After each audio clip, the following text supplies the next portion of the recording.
வணக்கம். இந்திய நேரப்படி இரவு 8:30 மணி செய்திகள். முதலில் ஜெம் தலைப்புச் செய்திகளை காணலாம். நான் பிரதமரான பின்னர் வடகிழக்கு மாநிலங்களுக்கு 70 முறை சென்றுள்ளேன்.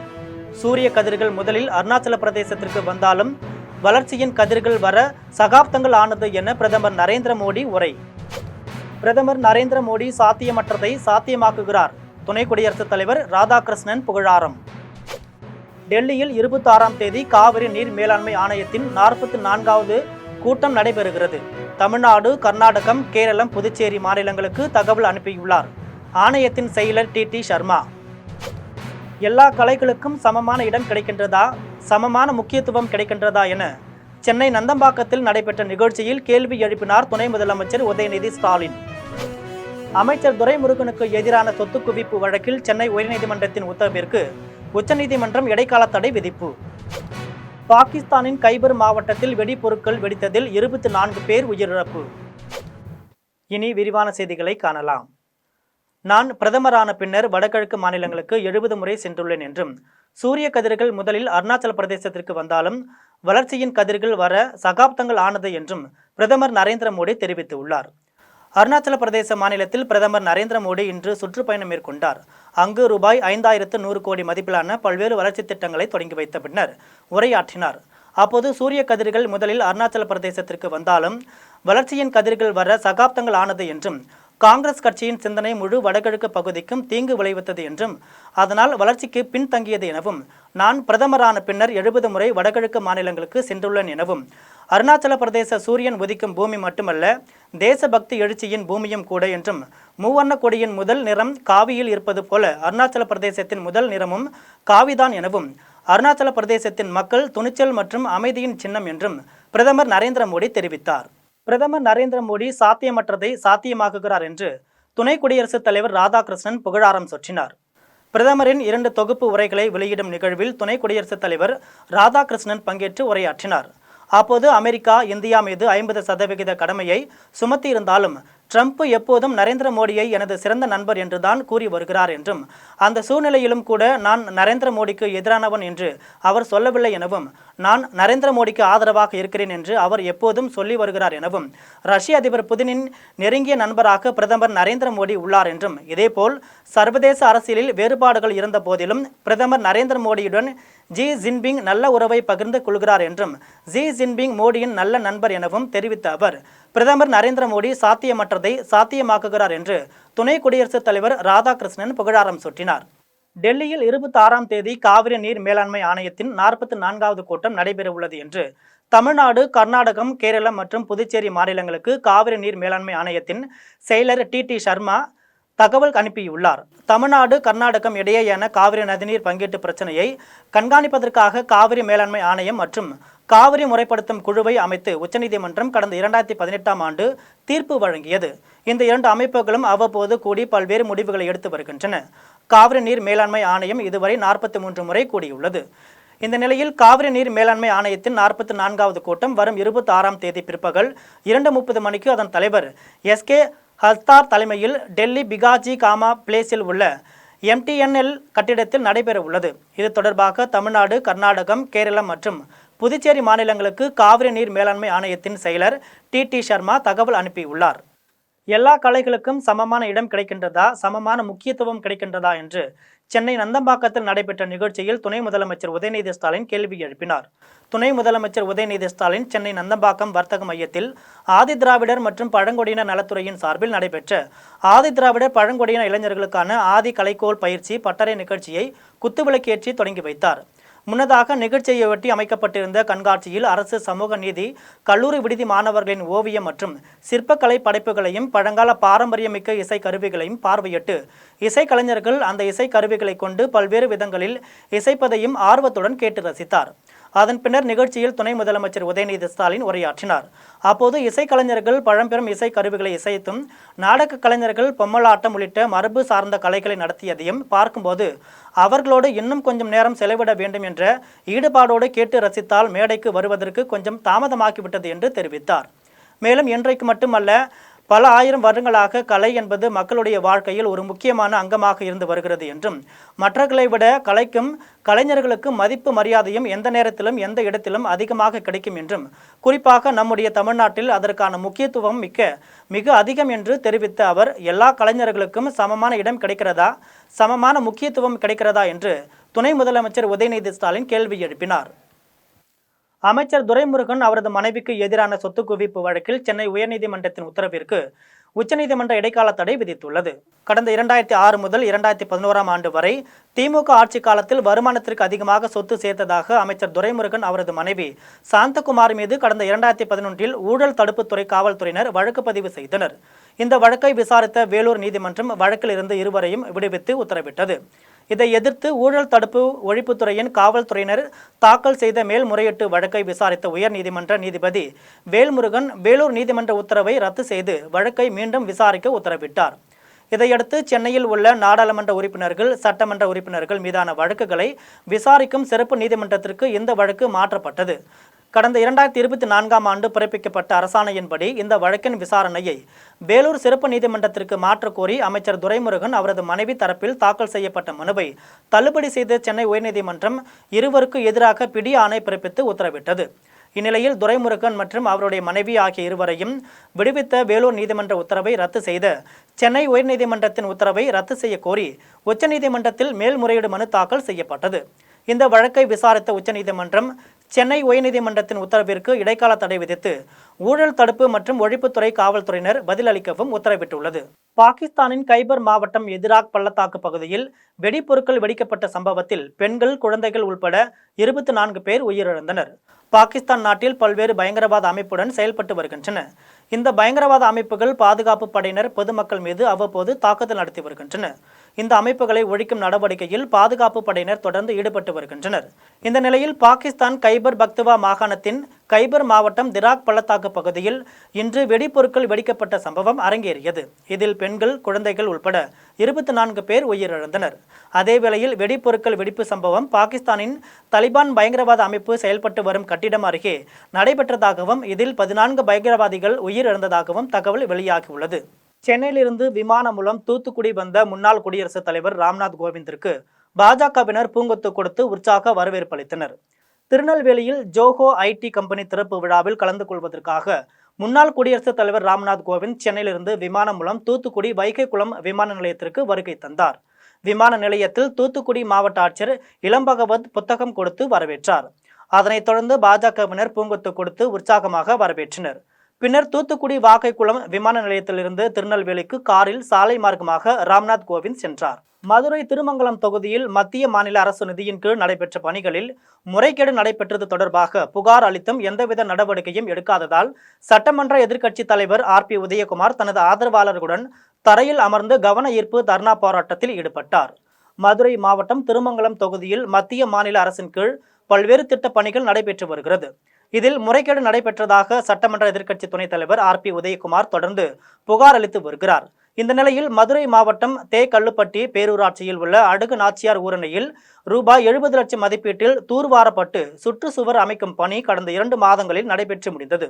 தற்போது சுற்றுச்சுவரின் ஒரு பகுதி இடிந்து கீழே விழுந்ததை தொடர்ந்து முன்னாள் அமைச்சர் RP உதயகுமார் நடவடிக்கை எடுக்க கோரி மாவட்ட நிர்வாகத்திடம் மனு அளித்தார். மனுவின் மீது நடவடிக்கை எடுக்காததால் கல்லுப்பட்டியில் உள்ள அழகு நாச்சியார் ஊரணியில் உள்ள தரையில் மக்களோடு மக்களாக சேர்ந்து அமர்ந்து RP உதயகுமார் தர்ணா போராட்டத்தில் ஈடுபட்டார். அப்போது துணை முதலமைச்சர் உதயநிதி ஸ்டாலின் விருதுநகர் மற்றும் மதுரை மாவட்டத்திற்கு ஆய்வு செய்ய வரும் நிலையில் அவரது கவனத்திற்கு கொண்டு செல்லும் வகையில் அரசின் கவன ஈர்ப்பு தர்ணா போராட்டத்தில் ஈடுபட்டுள்ளோம் என்றும் மதுரையில் ஆய்வு மேற்கொள்ள வரும் துணை முதலமைச்சர் உதயநிதி ஸ்டாலின் கண் துடைப்பாக ஆய்வை மேற்கொள்ளக்கூடாது என்றும் RP உதயகுமார் தெரிவித்தார். வயது மூப்பின் காரணமாக உயிரிழந்த கீதா ராதாவின் உடலுக்கு முதலமைச்சர் MK ஸ்டாலின், துணை முதலமைச்சர் உதயநிதி ஸ்டாலின் உட்பட பல்வேறு கட்சிகளை சேர்ந்த தலைவர்கள், திரைப்பட உலகின் பிரபலங்கள் அஞ்சலி செலுத்தினர். மறைந்த நடிகர் MR ராதாவின் மனைவியும் நடிகை ராதிகாவின் தாயாருமான கீதா ராதா உடல்நலக் குறைவு மற்றும் வயது மூப்பு காரணமாக நேற்றிரவு மரணமடைந்தார். அவரது மறைவு செய்தி திரை உலகத்தினரையும் அரசியல் தலைவர்களையும் ரசிகர்களையும் பெரும் சோகத்தில் ஆழ்த்தியுள்ளது. சென்னை போயஸ் கார்டனில் வைத்திருக்கும் அவரின் உடலுக்கு முதலமைச்சர் MK ஸ்டாலின், துணை முதலமைச்சர் உதயநிதி ஸ்டாலின் உட்பட பல்வேறு கட்சிகளை சேர்ந்த தலைவர்கள், திரைப்பட உலகின் பிரபலங்கள், குடும்ப நண்பர்கள் ஆகியோர் நேரில் சென்று மலர் அஞ்சலி செலுத்தினர். அந்த வகையில் பாரதிய ஜனதா கட்சியின் முன்னாள் தமிழக தலைவர் தமிழிசை சவுந்தரராஜன், தமிழக காங்கிரஸ் கமிட்டி தலைவர் செல்வ பெருந்தகை, நாம் தமிழர் கட்சியின் ஒருங்கிணைப்பாளர் சீமான் ஆகியோர் நேரில் சென்று மரியாதை செலுத்தினார். அஞ்சலி செலுத்திய பின்னர் தமிழிசை சவுந்தரராஜன் செய்தியாளர்களை சந்தித்து பேசினார்.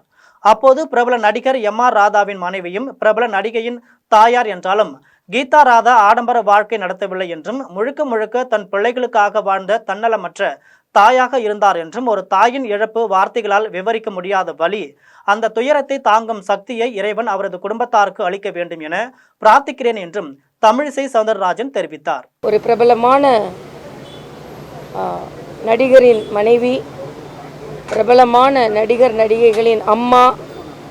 ஆனால் அப்படி இருந்தும் அவர்கள் வெளியே தன்னை ஆடம்பரப்படுத்தி கொள்ளாமல் தன் குழந்தைகளுக்காகவே மிகவும் பலத்தை கொடுத்திருக்கிறார்கள் என்ற வகையிலும், தாயை இழப்பது எதற்குமே ஈடாகாது. நம்ம அதற்கு வார்த்தைகளே சொல்ல முடியாது. ஆனாலும் இயற்கை இறைவன் அவர்களுக்கு அந்த இழப்பை தாங்கும் ஒரு சக்தியை கொடுக்க வேண்டும் என்று அவர்களோடு பிரார்த்தித்து அவர்களுக்கு ஆறுதல் சொல்வதை தவிர வேறு வழி இல்லை.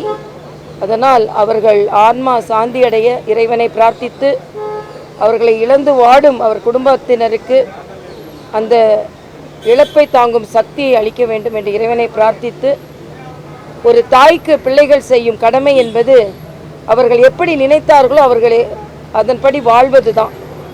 ஆக அந்த வகையில் அவர்கள் பிள்ளைகள் அதை கடைபிடிக்கிறார்கள் என்பதை சொல்லி இந்த இழப்பை பாரதிய ஜனதா கட்சியின் சார்பில் எங்களது ஆறுதலை தெரிவித்து. சென்னை துறைப்பாக்கத்தில் உள்ள தன்ராஜ் பெய்ட் ஜெயின் கலை மற்றும் அறிவியல் கல்லூரியில் நடைபெற்ற பட்டமளிப்பு விழாவில் காக்னிசன்ட் டெக்னாலஜி சொல்யூஷன் தலைவர் புருஷோத்தமன் பங்கேற்று 335 மாணவ மாணவிகளுக்கு பட்டங்களை வழங்கி வாழ்த்தினார். சென்னை துறைப்பாக்கத்தில் செயல்படும் தன்ராஜ் பெய்ட் ஜெயின் கலை மற்றும் அறிவியல் கல்லூரியில் 50வது பட்டமளிப்பு விழா நடைபெற்றது. விழாவிற்கு கல்லூரி முதல்வர் சி. சுந்தர், கல்லூரி நிர்வாக செயலாளர் ஹரிஷ் மேத்தா, கல்வி மற்றும் நிதி செயலாளர் ஸ்ரீ ஜஸ்வந்த் முன்னோத் ஆகியோர் முன்னிலை வகித்தனர். விழாவில் பங்கேற்றவர்களை கல்லூரி நிர்வாக செயலாளர் ஸ்ரீ ஜஸ்வந்த் முன்னோத் வரவேற்று விழாவை துவக்கி வைத்தார். விழாவில் சிறப்பு விருந்தினராக காக்னிசன்ட் டெக்னாலஜி சொல்யூஷன் தலைவர் புருஷோத்தமன் கலந்து கொண்டு 3 மாணவர்களுக்கு எம்ஃபில் பட்டமும், 28 மாணவர்களுக்கு முதுநிலை பட்டமும், 304 மாணவர்களுக்கு இளநிலை பட்டமும் என மொத்தம் 335 மாணவ மாணவிகளுக்கு பட்டங்களை வழங்கி வாழ்த்தினார். விழாவில் கல்லூரி பேராசிரியர்கள், மாணவ மாணவிகள், பெற்றோர்கள் உட்பட பலர் கலந்து கொண்டனர். கரூரில் நூதன முறையில் மணல் திருட்டில் ஈடுபடும் திமுகவினர் மீது நடவடிக்கை எடுக்க வேண்டும் என வலியுறுத்தி மாவட்ட ஆட்சியர் அலுவலகத்தில் வன்னியர் மக்கள் கட்சியின் நிறுவன தலைவர் சக்தி படையாட்சி புகார் மனு அளித்தார். கரூர் மாவட்ட ஆட்சியர் அலுவலகத்தில் நடைபெற்ற கிராம மக்களுக்கான வாராந்திர குறைதீர்ப்பு கூட்டம் மாவட்ட ஆட்சியர் தலைமையில் நடைபெற்றது. கூட்டத்தில் வன்னியர் மக்கள் கட்சி நிறுவன தலைவர் சக்தி படையாட்சி கலந்து கொண்டு புகார் மனு அளித்தார். மனுவில் மண்மங்கலம் வட்டத்திற்கு உட்பட்ட காவிரி ஆற்று பகுதியில் இரவு பகல் பாராமல் திமுகவினர் மணல் கொள்ளையில் ஈடுபட்டு வருவதாக தெரிவித்தார். மனு அளித்த பின்னர் வன்னியர் மக்கள் கட்சி நிறுவன தலைவர் சக்தி படையாட்சி செய்தியாளர்களை சந்தித்து பேசினார். அப்போது மண்மங்கலம் வட்டத்திற்கு உட்பட்ட புதுப்பாளையம், அரங்கநாதன்பேட்டை பகுதிகளில் இரவு 10 மணி முதல் அதிகாலை 5 மணி வரை ராட்சத இயந்திரங்கள் மூலம் காவிரி ஆற்றில் மணல் திருட்டு நடைபெறுகிறது என்றும் தெரிவித்தார். மேலும் காவிரி ஆற்றின் கரை ஓரங்களில் செங்கல் சூளைக்கு சவூடு மண் எடுப்பதாக கூறிவிட்டு போலியான வெளியூர் அனுமதி சீட்டின் மூலம் நூதன முறையில் மணல் திருட்டு நடைபெற்று வருவதாகவும் தெரிவித்தார்.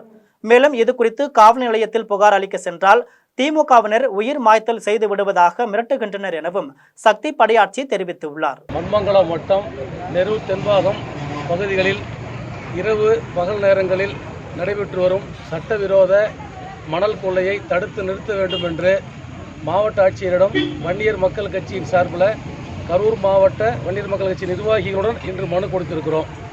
குறிப்பாக நெரூர் தென்பாகம், இந்த உன்னியூர் நெரூர் புதிய பாலம் இன்னும் பயன்பாட்டிற்கே வரவில்லை. மாண்புமிகு கரூர் அமைச்சர் அவர்கள் திறந்து வைக்கக்கூடிய நிலையில் அந்த பாலத்தின் அடியில் 4 அடி அளவுக்கு திருட்டு மணலை சமூக விரோதிகள் அள்ளி சென்று வியாபாரம் செய்கிறார்கள். அதே போல் நெரூர் தென்பாகம், புதுப்பாளையம் கிராமம், ரங்கநாதன்பேட்டை 2 ஊரிலுமே இரவு நேரங்களில் 50க்கும் மேற்பட்ட லாரிகளில் மணல் கொள்ளை நடைபெற்றுக் கொண்டிருக்கிறது. நான் பிறந்த மாவட்டத்தில் NLC என்கிற யமன் அத்துமீறி உள்ளே வந்தால் தரமான யுத்தம் செய்ய நான் முதல் ஆளாக இருப்பேன் என்று பண்டூட்டியில் திரைப்பட இயக்குனர் கௌதம் தெரிவித்துள்ளார். VK ஃபவுண்டேஷன் தயாரிப்பில் இயக்குனர் கௌதம் நடிப்பில் காடுவெட்டி குருவின் வாழ்க்கை வரலாறு படையாண்ட மாவீரா என்ற திரைக்காவியம் வெளியான நிலையில் பண்ருட்டி சரவணா திரையரங்கில் இயக்குனரும் நடிகருமான கௌதம் பொதுமக்களுடன் படக்காட்சிகளை கண்டு ரசித்தார். அப்போது திரையரங்கில் படம் பார்த்து கொண்டிருந்த பொதுமக்கள் இயக்குனர் கௌதமிற்கு கைத்தட்டி உற்சாகம் அளித்தனர். நிகழ்ச்சியை தொடர்ந்து திரைப்பட இயக்குனர் கௌதம் செய்தியாளர்களை சந்தித்து பேசினார். அப்போது எங்கள் மண்ணில் பிறந்து மறைந்த மாவீரன் குருவின் வாழ்க்கை வரலாறுதான் படையாண்டா மாவீர திரைப்படம் என்றும், இந்த படத்தை பார்த்த பிறகாவது மக்கள் தெரிந்து கொள்ளலாம், அவர் ஒரு தனி சமூகத்திற்கு தலைவர் அல்ல, தமிழ் சமூகத்திற்கே தலைவராக வாழ்ந்தவர் மாவீரன் குரு என்றும் தெரிவித்தார். மேலும் குறிப்பாக வட தமிழகத்தில் இரு பெரும் சமுதாயத்திற்கு இடையே பல்வேறு கலவரங்களை ஏற்படுத்தி மண்ணுக்கும் மொழிக்கும் இனத்திற்கும் சம்பந்தமே இல்லாத ஒரு தனி கூட்டம் காலங்காலமாக ஆட்சி அதிகாரத்தில் அமர்ந்து கொண்டுள்ளது என்றும் தெரிவித்த அவர், நான் பிறந்த மாவட்டத்தில் NLC என்கிற யமன் அத்துமீறி உள்ளே வந்தால் தரமான யுத்தம் செய்ய நான் முதல் ஆளாக இருப்பேன் என்றும் திரைப்பட இயக்குனர் கௌதம் தெரிவித்துள்ளார். படையாண்ட மாவீராவை பல கோடி ரூபாய், கிட்டத்தட்ட 13 கோடி ரூபாய் தாண்டின ஒரு பிரம்மாண்டமான படைப்பாக நாங்கள் எடுத்து இன்னைக்கு உலகம் முழுக்க பெரும் பரபரப்போட பேரதிர்வுகளோட எங்களுடைய மண்ணின் படைப்பு, எங்கள் மண்ணில் வாழ்ந்த மாவீரன் குரு அவர்களுடைய முழுமையான வாழ்க்கை வரலாறு, இன்னைக்கு அவர் ஒரு தனி சமூகத்துக்கு மட்டும் தலைவர் அல்ல, இந்த படைப்பை பார்த்ததுக்கு பிறகு தமிழ் சமூகத்துக்கே தலைவராக வாழ்ந்தவர். நாம் எல்லாரும் அதை உள்வாங்காமல் புரிந்து கொள்ளாமல் அவர் வாழுங்காலத்தில் நாம் தவற விட்டுட்டோமே. ஆக அப்படிப்பட்ட ஒரு மனிதர் மண்ணை காக்க, இனத்தை காக்க, தன்னுடைய சமூகத்தையும் தாண்டி அவர் ஒரு பேரன்போடும் பெரும்பாசத்தோடும் இந்த மண்ணில் எப்படி வாழ்ந்து மறைந்தாருங்கிற ஒரு உணர்வு பெருக்கான இந்த வரலாறு இன்னைக்கு தமிழர் மனங்களில் கொள்ளையடிக்கப்பட்டு இன்னைக்கு வெற்றி நடை போட்டுட்டு இருக்கு.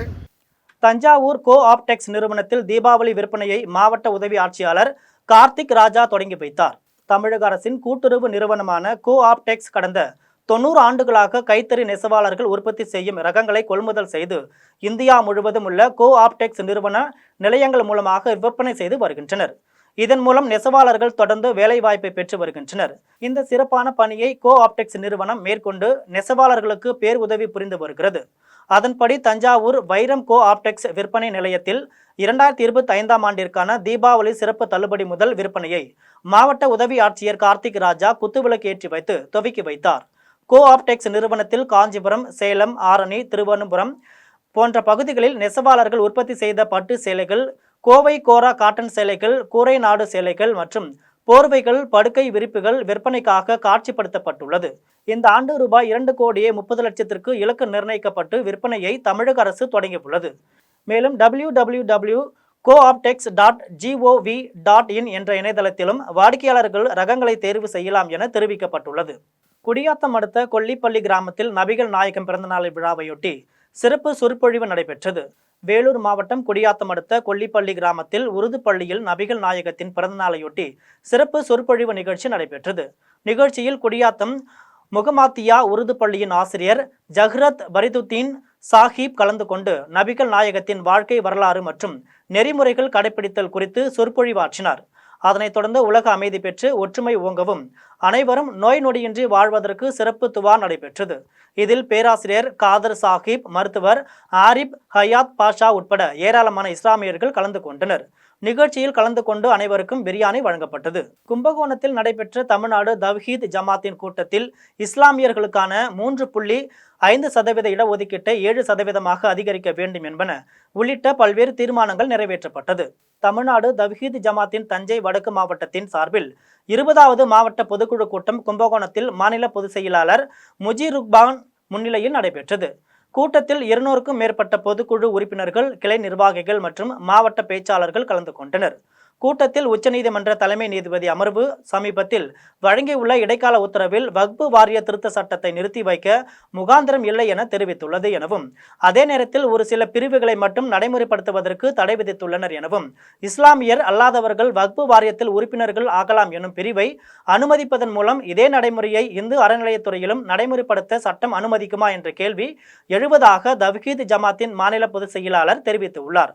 கூட்டத்தில் இஸ்லாமியர்களுக்கான 3.5% இடஒதுக்கீட்டை 7% அதிகரிக்க வேண்டும் என்பன உள்ளிட்ட பல்வேறு தீர்மானங்கள் நிறைவேற்றப்பட்டது.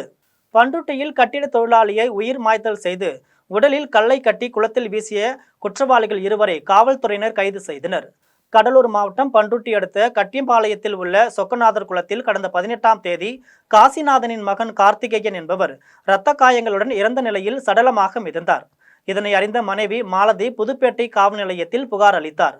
புகாரின் பேரில் கடலூர் மாவட்ட காவல்துறை கண்காணிப்பாளர் ஜெயக்குமார், பண்ருட்டி காவல்துறை துணை கண்காணிப்பாளர் ராஜா மற்றும் புதுப்பேட்டை காவல் நிலைய ஆய்வாளர் அசோசன் ஆகியோர் தலைமையிலான காவல்துறையினர் சம்பவ இடத்திற்கு சென்று குளத்தில் சடலமாக மிதந்த கார்த்திகேயன் உடலை மீட்டு பிரேத பரிசோதனைக்காக கடலூர் அரசு மருத்துவமனைக்கு அனுப்பி வைத்தனர். மேலும் வழக்கு பதிவு செய்து சந்தேகத்தின் பேரில் அதே பகுதியைச் சேர்ந்த தென்குமார், மணிகண்டன் ஆகியோரிடம் விசாரணை மேற்கொண்டதில் கார்த்திகேயனுடன் 3 பேரும் சேர்ந்து மது அருந்தியதாகவும் ஏற்கனவே இருந்து வந்த முன் விரோதம் காரணமாக தகராறில் ஈடுபட்டு கொத்தனார் பயன்படுத்தும் கொருளால் தாக்கி உயிர் மாய்தல் செய்த பின்னர் உடலில் கல்லை கட்டி குளத்தில் வீசியதாக தெரிவித்தனர். இதனையடுத்து குற்றவாளிகள் 2 பேரையும் காவல்துறையினர் கைது செய்தனர். காரைக்காலில் பெண்கள் மற்றும் குழந்தைகள் மேம்பாட்டுத்துறை சார்பில் உடல் பருமனுக்கு எதிரான விழிப்புணர்வு பேரணி நடைபெற்றது. புதுச்சேரி மாநிலம் காரைக்கால் மாவட்டத்தில் பெண்கள் மற்றும் குழந்தைகள் மேம்பாட்டுத்துறை சார்பில் உடல் பருமனுக்கு எதிராக விழிப்புணர்வு பேரணி நடைபெற்றது. பேரணியை புதுச்சேரி மாநில அமைச்சர் திருமுருகன், மாவட்ட ஆட்சியர் ரவி பிரகாஷ் ஆகியோர் கலந்து கொண்டு கொடியசைத்து தொடங்கி வைத்தனர். பேரணியில் 100க்கும் மேற்பட்ட அங்கன்வாடி ஆசிரியர்கள், மாணவர்கள் பங்கேற்று உடல் பருமனுக்கு எதிரான விழிப்புணர்வு பதாதைகளை கையில் ஏந்தியபடியும் அனைவரும் ஆரோக்கியமான உணவுகளை சாப்பிட வேண்டும் என வலியுறுத்தியும் ஊர்வலமாக சென்று பொதுமக்களிடையே விழிப்புணர்வு ஏற்படுத்தினர். கரூரில் கோ ஆப்டெக்ஸ் தீபாவளி விற்பனையை மாவட்ட ஆட்சியர் தங்கவேல் குத்துவிளக்கு ஏற்றி வைத்து துவக்கி வைத்தார். இந்தியாவில் மிகப்பெரிய கைத்தறி நிறுவனமாக விளங்கும் கோ ஆப்டெக்ஸ் நிறுவனம் 1935ஆம் ஆண்டு தொடங்கப்பட்டு 90 ஆண்டுகளாக கைத்தறி நெசவாளர் முன்னேற்றத்திற்கு உதவும் வகையிலும் தொடர்ந்து வேலைவாய்ப்பினை வழங்குவதற்காகவும் விழா காலங்களில் 30% வரை தமிழக அரசு சிறப்பு தள்ளுபடி வழங்கி வருகிறது.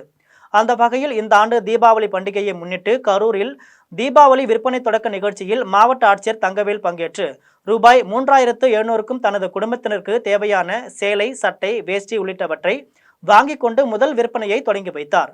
கோ ஆப்டெக்ஸில் புதிய வடிவமைப்புகளில் அசல் பட்டுடன் சேலம் சேலைகள் மற்றும் மென்பட்டு சேலைகள் ஏராளமாக காட்சிப்படுத்தப்பட்டுள்ளது. மேலும் இந்த ஆண்டு தீபாவளிக்கு ரூபாய் 60 லட்சத்திற்கும் விற்பனை இலக்கு நிர்ணயிக்கப்பட்டு சிறப்பு தள்ளுபடியாக அரசு மற்றும் அரசு சார்ந்த நிறுவனங்களுக்கு வட்டி இல்லா கடன் வசதியில் 30% வரையிலான தள்ளுபடியும் வழங்கப்பட்டு வருகிறது. நிகழ்ச்சியில் மாநகராட்சி ஆணையர் சுதா, கோ ஆப்டெக்ஸ் மேலாளர் பாலசுப்ரமணியன், நிலைய மேலாளர் மகேஸ்வரி உட்பட பலர் கலந்து கொண்டனர். பல கோடி ரூபாய் மதிப்பிலான 1 ஏக்கர் 13 சென்ட் நிலத்தை போலி ஆவணங்கள் மூலம் அபகரிக்க முயற்சிக்கும் மறைந்த திமுக கட்சியின் கிளை கழக செயலாளர் ராஜேந்திரனின் மகன் சுரேஷ் என்பவரை கண்டித்து காஞ்சிபுரம் மாவட்டம் ஆட்சியர் அலுவலகத்தில் நிலத்தின் உரிமையாளர் கந்தவேலன் தனது உறவினர்களுடன் தர்ணா போராட்டத்தில் ஈடுபட்டார்.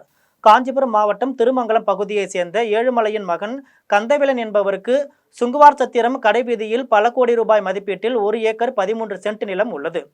அந்த நிலத்தை அபகரிக்க திமுக கிளை செயலாளரின் மகன் உள்ளிட்ட பலர் முயற்சித்து வருவதாக கூறப்படுகிறது.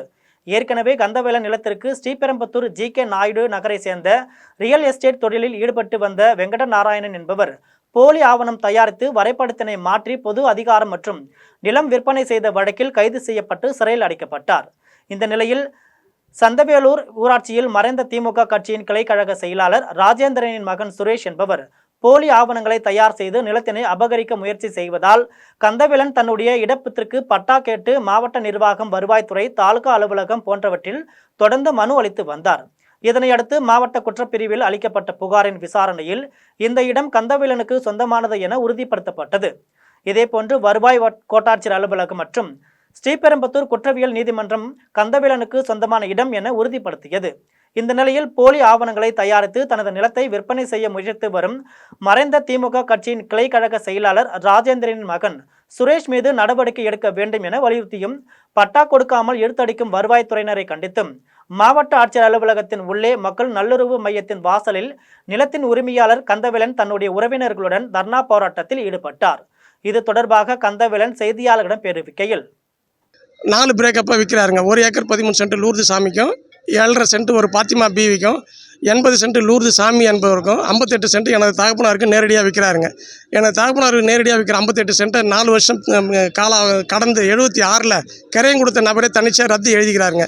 இது சம்மந்தமாக ரத்து பண்ணது செல்லாது நான் நீதிமன்றத்தை அணுகி வழக்கு தொடர்ந்துருக்கும். ரத்து பண்ணது செல்லாதுன்னு சொல்லி இன்னைய வரைக்கும் கோர்ட்டில் நிலுவையில் இருக்குங்க. இந்த 58 சென்ட் நான் எந்த இதுக்கும் கொண்டு வரல. நீதிமன்ற தீர்ப்பின் அடிப்படையில் நான் முடிவு எடுத்துக்கிறேங்க.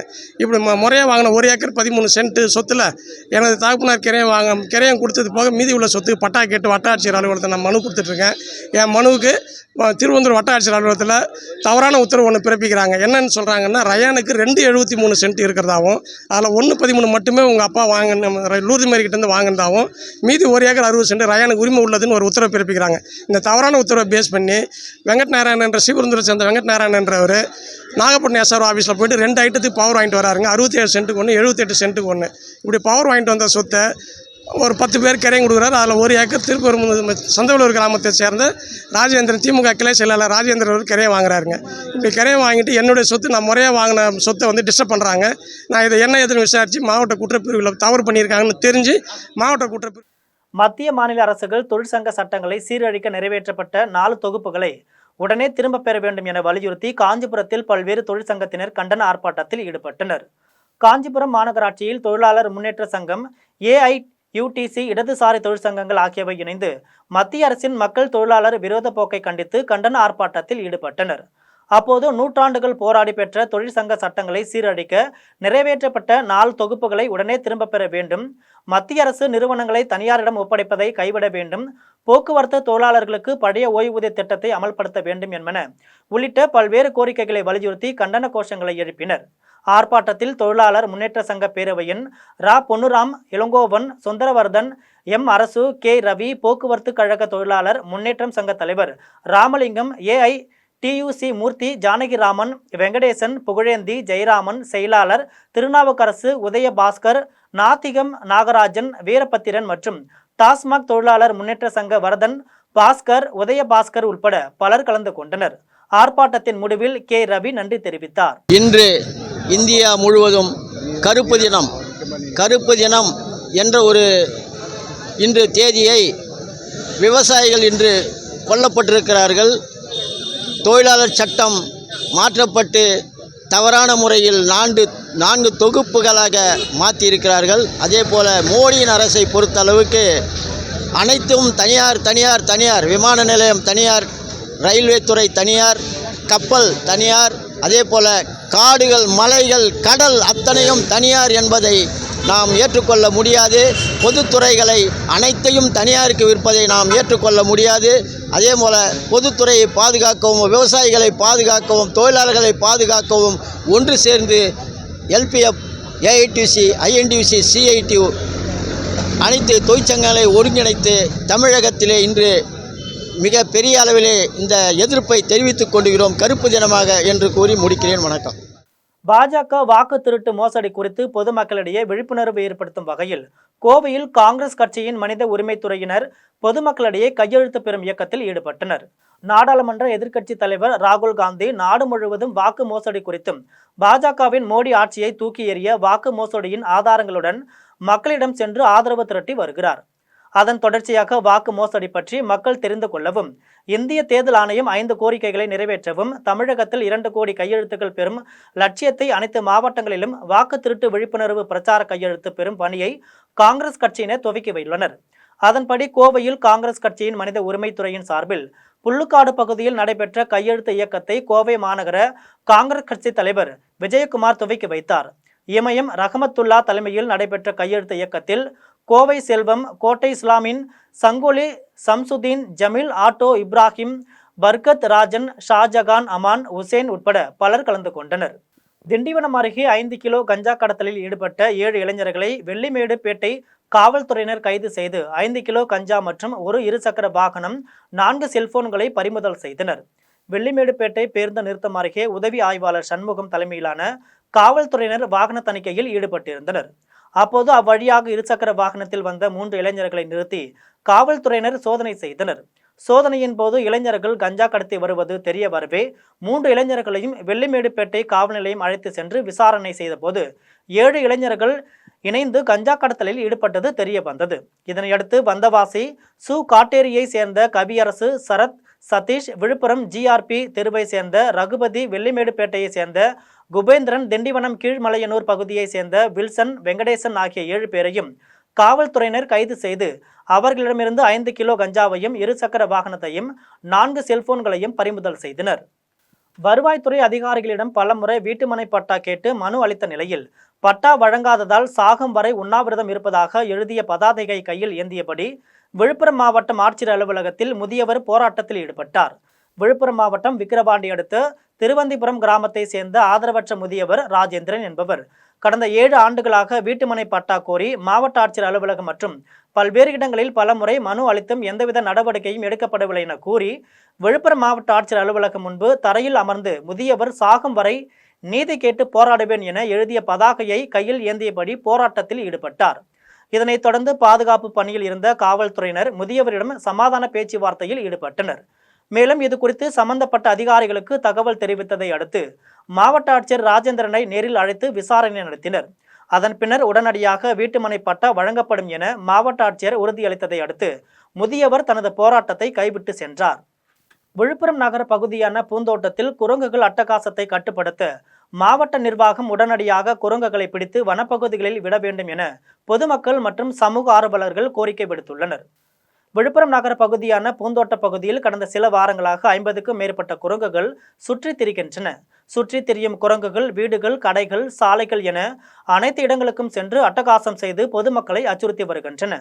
மேலும் குரங்குகள் வீடுகளின் மாடிகளில் ஏறி கூரை ஓடுகளை உடைப்பதோடு மட்டுமல்லாமல் காய்கறிகள், பழங்கள், வீட்டின் வாசற்படி வைத்துள்ள பொருட்கள் ஆகியவற்றை எடுத்து செல்லும் சம்பவங்களும் தொடர்ந்து நடைபெற்று வருகின்றன.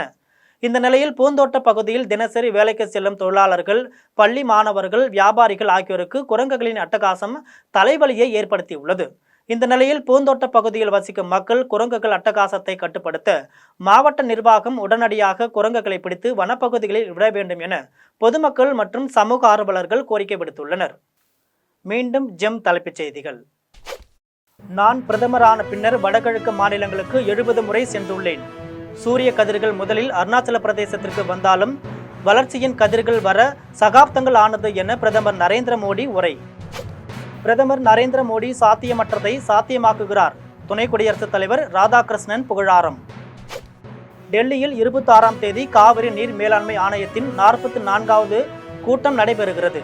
தமிழ்நாடு, கர்நாடகம், கேரளம், புதுச்சேரி மாநிலங்களுக்கு தகவல் அனுப்பியுள்ளார் ஆணையத்தின் செயலர் டி சர்மா. எல்லா கலைகளுக்கும் சமமான இடம் கிடைக்கின்றதா, சமமான முக்கியத்துவம் கிடைக்கின்றதா என சென்னை நந்தம்பாக்கத்தில் நடைபெற்ற நிகழ்ச்சியில் கேள்வி எழுப்பினார் துணை முதலமைச்சர் உதயநிதி ஸ்டாலின். அமைச்சர் துரைமுருகனுக்கு எதிரான சொத்து குவிப்பு வழக்கில் சென்னை உயர்நீதிமன்றத்தின் உத்தரவிற்கு உச்சநீதிமன்றம் இடைக்கால தடை விதிப்பு. பாகிஸ்தானின் கைபர் மாவட்டத்தில் வெடிபொருட்கள் வெடித்ததில் 24 பேர் உயிரிழப்பு. இத்துடன் ஜெம் செய்திகள் நிறைவடைகின்றன. மீண்டும் ஜெம் செய்திகள் நள்ளிரவு 12 மணிக்கு. உடனுக்குடன் செய்திகளை காண GemLive.tv என்ற இணையதளத்தில் இணைந்திருங்கள். நன்றி, வணக்கம்.